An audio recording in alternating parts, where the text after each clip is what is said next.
अरे आहा का मंगल बा।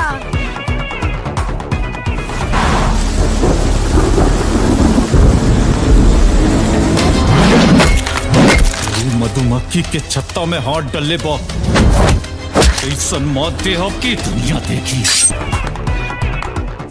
बाप रे बाप, एकरा आगे तो चांदो फेल बा।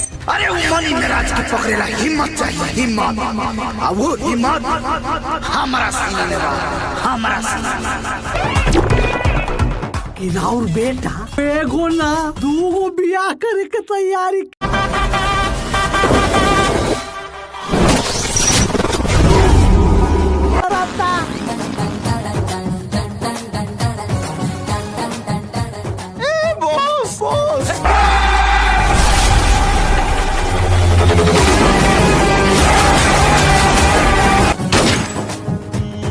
शादी नहीं खे हो सकत। शीला काय रे?